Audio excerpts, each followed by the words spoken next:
मित्रांनो, सप्रेम नमस्कार. आपण पाहतात सन्मान न्यूज 14. नमस्कार.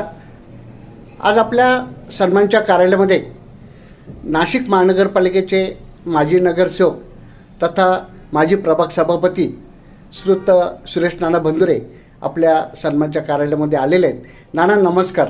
धन्यवाद. आपलं मनापासून स्वागत आहे. आज बुधवारी 11 तारखेला सायंकाळी आपला 71वा वाढदिवस पिंपळगाव बावडा येथील जय लॉन्स येथे संपन्न होत आहे. बंधुरे परिवार, सातपूर ग्रामस्थ आणि आपले मित्र परिवार यांच्यातर्फे या कार्यक्रमाचं आयोजन करण्यात आलेलं आहे. सर्वप्रथम एक सांगा की आपलं फॅमिली बॅकग्राऊंड काय आहे? तसं तर माझं जीवन हे अत्यंत गरीबतून निघालेलं जीवन आहे आणि लोक म्हणतात का दिवस फटाफट संपतात, पण तसं काही नाही. 71 वर्ष कसे गेले असं नाही. 71 वर्षाचा प्रत्येक दिवसाला माझ्याकडं एक बायलट आहे का 71 वर्षामध्ये माझ्या हातून काय काय झडलं, माझ्यावर काय काय प्रसंग आले, काय काय आले याची मला पूर्ण जाणीव आहे. तर असं कोणी म्हणतंय का सहज दिवस जातात, तसं काही होत नाही. दिवस हे अत्यंत कठीण जातात आणि ते आपण कसे काढायचे असा आपलं हे. माझं घर तसं शेतकरी कुटुंबाचं आहे. आमच्या घरामध्ये अत्यंत असे सुसंस्कृतपणा आहे, कारण आमच्या घरामध्ये सर्व लोक सुशिक्षित आहे. जरी आमची आई अशिक्षित होती, वडील सुशिक्षित होते, भाऊ सुशिक्षित होते, बहीण सुशिक्षित होत्या. त्यामुळं आमच्या घराची उन्नती प्रगती झाली. अत्यंत कष्टाळू आमचा समाज, माई समाज असल्यामुळं आमचं पहिलं काम शेतीमध्ये आणि मातीमध्ये काम करणं आणि त्यातून आपली उपजीविका भागवणं. आम्ही आमच्या शेतीशी एकनिष्ठ राहिलो आणि प्रत्येक शेतकऱ्यांचं शेतीमध्ये नुकसान होतं, पण मुळातच असं काही नाही. आपण जर खरोखर मनापासून जर कष्ट केलं, शेतकरी आजचं उत्पन्न कंपनीमध्ये सुद्धा नाही असं मी तुम्हाला सांगतो, कारण मला याचा पूर्ण अनुभव आहे आणि माझ्या शेतीवरच माझी एवढी प्रगती झाली असं मला वाटतंय. असं इतरांनाही वाटायला पाहिजे. आपल्या आईवडिलांविषयी सांगा. माझे वडील तर खरं 61 सालीच वारले. त्याच्यानंतर त्यावेळेला मी 5-6 वर्षाचा होतो, कारण माझं जन्मतारीख 54मध्ये. त्यामुळे माझे वडील खूप मी लहान असताना, त्यामुळे वडिलांचं छात्र काही माझ्यावर लागलं नाही.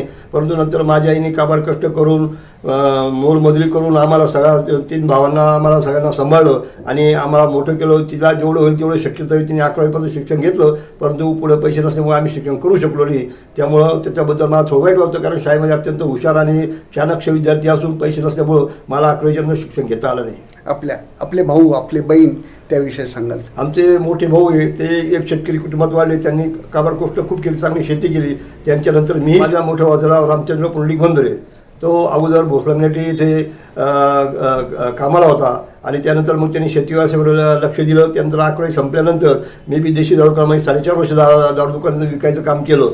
परंतु एकही थेंब दारूचा न पिता मी फक्त माझ्या कामावर लक्ष ठेवलं आणि कष्टावर लक्ष ठेवलं. मी कुठल्याप्रमाणे असं मी दारू बिरू काही पिलो नाही त्यावेळेला, म्हणजे दारू दुकान कामाला असून सुद्धा. त्यानंतर मी दुकान सोडल्यानंतर मग माझी प्रगती करायली. मी शेतीमध्ये बी घुसलो आणि चांगलं उत्पन्न काढलं आणि नंतर मग माझं लग्न मी माझ्या स्वतः मीच केले. अच्छा. आपल्या ताईंविषयी सांगाल तुम्ही. त्या कुठल्या आहे, त्यांचं माहेर कुठलं आहे? माझी मिसेस तशी नाशिकची पंचवटीतली आहे.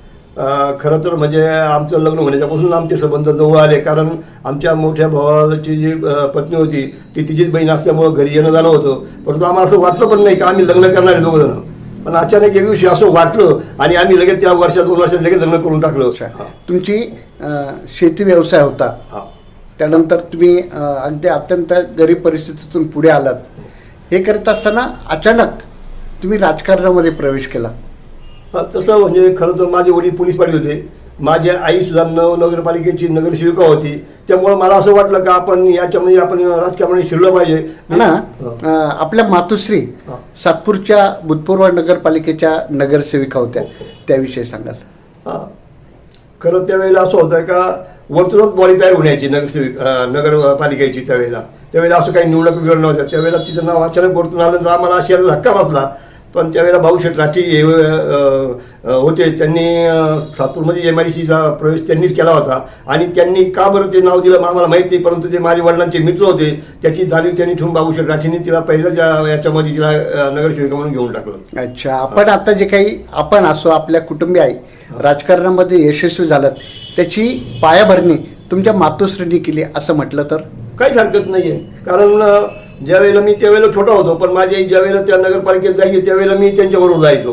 त्यावेळेला नगरपालिकेत त्यांना दर महिन्याला ₹100 मिळायचा, मानधन म्हणून ₹100 मिळायचा त्यावेळेला आणि 5 रुपये मिळायचं. तेव्हापासून मी बरोबर होतो आणि मला ती गोडी लागली का तिला जाऊन बसल्यानंतर मुख्याधिकारी काय बोलतोय, तिथले ओव्हरशिअर काय बोलत आहेत, तिथले बाकी लोक काय बोलत आहेत, तिथले नगरसेवक काय बोलत आहेत, मी सगळं ऐकलं त्या वेळेला. कारण मला एकट्या वाजताची परवानगी होती त्यांच्या सभेमध्ये, त्यामुळे मला त्याची थोडीशी अनुभव आला आणि मला असं वाटतं की हे काम खरोखर चांगलं आहे, जनसेवा ही चांगली गोष्ट आहे. म्हणून मी पुढच्या याच्यामध्ये मी वाटचाल केली. 92च्या निवडणुकीत मी लढवलो आणि 92च्या निवडणुकीला खरं मला उभं करायचं कारण म्हणजे तुम्ही स्वतःच होते, त्यामुळे ते बोलायचं मला कारण नाही. तुम्ही मला आग्रह केला आणि त्या निवडणुकीत तुम्ही लावला आणि तेव्हापासून तुम्ही माझ्याबरोबर आज का जागेत आहे, म्हणून मला तुझ्याबद्दल खूपच आनंद वाटतोय. माझं म्हणजे त्यांचं एकदम माझ्या कुटुंबासारखे आहे. कारण रवींद्र एरंडे हे संस्थापक आहे आणि त्यांनी मला 92 सालीच उभं केलं होतं आणि तेव्हापासून ते माझ्याबरोबर आत्तापर्यंत माझ्या पाठीशी आहे. म्हणजे याचा अर्थ विचार करा का आम्ही दोघं किती एकत्र मिळलो आणि सन्मानचे ते संस्थापक झाले. अत्यंत चांगलं कुटुंबातून त्यांचं जीवन झालं आणि एकदम चांगल्या पद्धतीने ते वागतात आणि खरोखर त्यांचं माझं संबंध फार पूर्वीपासून आहे आणि आजही ते माझ्याशी चांगल्या पद्धतीने वागतात.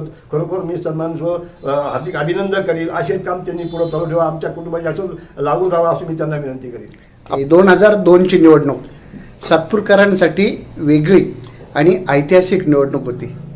खरोखर तर 2002ची निवडणूक अत्यंत मोठी ऐतिहासिक अशी होती का माझ्यासमोर जे उमेदवार होते, एक ते रामचंद्र नाना पांडुरंग निगळ हे नाशिक जिल्ह्याचे नेतृत्व होतं, मधुशेठ मौले हे अत्यंत मोठे आणि खूप मोठे उद्योजक होते आणि त्यांच्यासमोर मी तर एकदम साधारण आणि एक शेतकरी कुटुंबातला होतो. परंतु मला असं वाटलं का आपण या दोघांना पराभूत करू शकतो.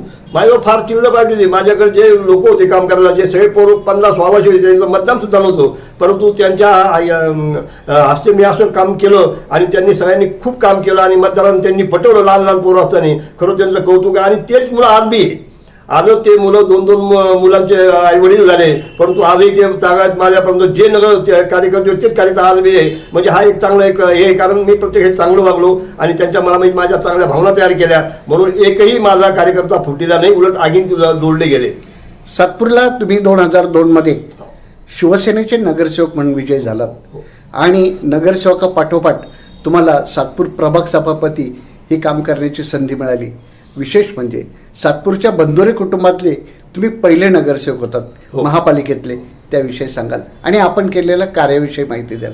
खरं म्हणजे ज्यावेळेला 2002 साली निवडणूक झाली तर सातपूर महापालिकेचा निकाल 9 वाजताच माझा लागला आणि नाशिक महापालिकेत पहिला नगरसेवक निवडून आला आणि साहेबांनी माझ्यावर जबाबदारी टाकली का तुम्हाला पहिलं सभापती व्हावं लागलं. मी नाही म्हणत असताना सुद्धा त्यांनी मला सभापती केलं. हा माझा खूप मोठा मला मान सन्मान मिळाला. त्याचप्रमाणे मी पहिली निवडणूक पहिल्याच माझी 9 वाजता निकाल लागल्यानंतर बाळासाहेबांनी माझा विशेष सत्कार केला का, म्हणजे आपण जसं म्हणतोय का कुठली गोष्ट बोनी झाली पाहिजे, म्हणून माझा पहिली निवडून आलो, म्हणून माझा सत्कार त्यांनी चांगला केला. नंतर मला प्रभाग सभापती दिलं. अत्यंत चांगलं काम केलं मी. नाशिक पहाड तालुक्यामध्ये वाखरण्यासारखं काम होतं, जे जे मोठे कामं होते, खोका मार्केट असो, कार्याची उभारणी असो, नाट्यगृह असो, रोड असो, पाणी असो, त्यावेळेला आमच्याकडे 13 टँकर चालू होते. परंतु मी पहिली प्रायोरिटी दिली फक्त पाण्याला, कारण पहिलं पाणी महात्मानगर राहिलं, कारण महात्मानगरला बिल्डिंगा मोठ्या राहत्या आणि वरती पाणी चढत नव्हतं, म्हणून सकाळी त्यांना पाणी मिळायचं. नंतर 9 वाजता स्वारभावनगरला मिळायचं आणि 10च्या नंतर सातपूर नगरपालिका यायचं. परंतु ते मला खटकलं, म्हणून मी ताबडतोब थेट पाईपलाईनमधून पाण्याची पाईपलाईन केली आणि लोकांना पाणी उपलब्ध करून दिलं. शौचालय असो, रस्त्याचे कामं असो, सुशोभीकरण असो, वृक्ष लागवड असो, अनेक कामं असो, गार्डनचं उभारणी असो, या सगळे काम मी केले. अत्यंत मोठ्या अशा मार्केटची उभारणी केली. 140 गाळे मी बनवले आणि 140 गाळे ज्या लोकांच्या दिलं टपलं त्याच लोकांना दिले. कोणताही भेदभाव न करता, कोणत्या जातीपात न करता मी सर्वांना ते काम करून दिलं. आपल्या या कामाची दखल आपल्या नाशिक जिल्हा माळी समाज उत्कर्ष संस्थेने सुद्धा घेतलेली आहे आणि आपल्याला समाजभूषण असा पुरस्कार दिला आहे. खरं तर मला सर्वात मोठा अभिमान आहे का मी एका कष्टकरी समाजामध्ये जन्माला आलो आणि त्या समाजाचा आपण काहीतरी निर्णय लागतो, म्हणून मी लहानपणापासून समाजाची एकनिष्ठ राहिलो. समाजाचं जे जे काम असेल ते केलं. प्रत्येक कामामध्ये मी समाजात प्रत्येक लग्न असो, वाढदिवस असो, काय असो, प्रत्येक कार्यावर जातो आणि सगळ्यांना मी चांगलं शिकवतो का आपण कसं वागलं पाहिजे, आपण शेतकरी कुटुंबात जावं, आपण गरीब कुटुंबात जावं, तर आपली प्रगती कशी करावी असं मी प्रत्येकाला सांगत आलो आणि समाजाचं मी सगळं ऋण फेडलं आहे. त्यामुळं समाजाने त्याची दखल घेऊन मला समाजभूषण पुरस्कार दिला. सर्वात महत्त्वाचं 2025 आणि 26 हे आपल्या जीवनाला, आपल्या कुटुंबाला कलाटणी देणारं वर्ष असं म्हणता येईल. कारण 2025-26च्या दरम्यान नाशिक महानगरपालिका निवडणूक झाली आणि सातपूर प्रभागातून प्रथमच भारतीय जनता पक्षाचे 4ही उमेदवार विजयी झाले. त्यामध्ये आपल्या सुनबाई सोनालीताई याही विजयी झाल्या. खरं तर ही निवडणूक मी खरोखर अंगावर अगोदरच घेतली. 4 महिने अगोदरच मी प्रचाराला सुरुवात केली आणि मी ज्या वेळेला पत्रकं वाटले त्या पत्रकात असं लिहिलं होतं का कोणतेही उमेदवार असो, भारतीय जनता पक्ष कोणतेही उमेदवार प्रत्येकाला निवडून द्यायचं म्हणून मी फक्त माझ्या एकट्या प्रचार न करता 4 उमेदवार प्रचार केला. प्रचाराला 3 उमेदवार कोणी आम्हाला माहीत नव्हतं, परंतु आम्ही त्या लोकांचा प्रचार केला आणि मी पक्षाला सांगितलं होतं कुठल्याही मी 4 उमेदवार निवडून आली. कारण 29 वर्षामध्ये सातपूरमध्ये BJPचा झेंडा नव्हता आणि आजही तसं कार्य BJPचं का नाही काय 6 ते 7 झोपडपट्ट्या आहे आणि झोपडपट्टीचं मतदान हे काँग्रेसचं आणि राष्ट्रवादीचं असतो. परंतु मी लोकांच्या मनामध्ये ब्रेन वॉश केला आणि प्रत्येकाला सांगितलं का आपल्याला कुठल्यापैकी हे 4 उमेदवाराचे. आणि सर्वात महत्त्वाची गोष्ट काय इतिहास झाला हा का सातपूरचे 4 नगरसेवक ओरिजिनल सातपूर गावचेच झाले. उमेदवारांपेक्षा मी 4 पट काम जास्त केले. मी 3 महिने जे काम केलं, मी 45,000 मतदार होते, मी प्रत्येक मतदाराला 3 वेळेस भेटलो आणि त्यांना सगळ्यांना समजून सांगितलं. म्हणजे मी 1,35,000 लोकांना भेटलो. नंतर प्रचार चालू झाल्यानंतर तिकीट मिळाल्यानंतर परत मी एकट्याने प्रचार चालू केला आणि उमेदवारांच्या बरोबरीने मी प्रचार करून लोकांच्या मनामध्ये चांगल्या भावना तयार केल्या आणि प्रत्येकाला एक सांगितलं पॅनल टू पॅनल मतदान चालायचं, पक्षाशी एकनिष्ठ राहावं आणि गावाशी एकनिष्ठ राहावं म्हणून मी हा प्रचार करून सर्वांना विजयी केलं. गाव करी ते राव न करी असं म्हटलं जातं. खरी गोष्ट आहे तर सातपूर गाव म्हणजे तसं 2 समाजामध्ये विभागलं जायचं, माई समाज आणि मराठा समाज. प्रत्येक वेळेला ती हीच गोष्ट झाली. परंतु 2000 साली सुद्धा मी बराचसा प्रयत्न केला आणि दोन्ही समाज एकत्र आणण्याचा प्रयत्न केला, परंतु त्याला फार मोठं यश आलं नाही. पण तरी त्याच्यात मी विजय झालो. परंतु नंतर महाबली हनुमानाच्या मंदिराचं काम ज्या वेळेला चालू त्यावेळेला गाव सगळं एकत्र आलं आणि प्रत्येक वेळेला आम्ही तीच भाषा वापरली का समाजाने दोन्ही समाजाने एकत्र राहिलं पाहिजे, आपण काहीतरी करू शकतो. आणि खरोखर त्याला 100% महाबली हनुमान आम्हाला प्रसन्न झाला असं म्हणावं लागेल आणि आम्ही सगळे एकत्र राहिलो आणि अत्यंत मोठ्या शिस्ताने निवडणूक लढलो आणि जिंकलो पण. अच्छा, आता आपल्या कुटुंबाविषयी सांगाल. तर मी खरोखर लहानपणापासून मी एकच लक्ष दिलं ज्या वेळेला मी राजकारण केलं, पण मी माझ्या कुटुंबावरून अजिबात माझं लक्ष पुढं जाऊन दिलं.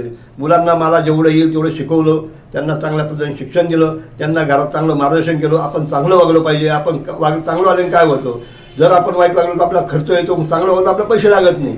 माझ्या मुलीचं लग्न केलं, सातपूर गावाचं मौल्य कुटुंबामध्ये दिलं. अत्यंत चांगलं कुटुंब आहे आणि त्या कुटुंबामध्ये ती राहिली. त्या कुटुंबामध्ये तिला एकदम सगळ्या गोष्टी मिळाल्या.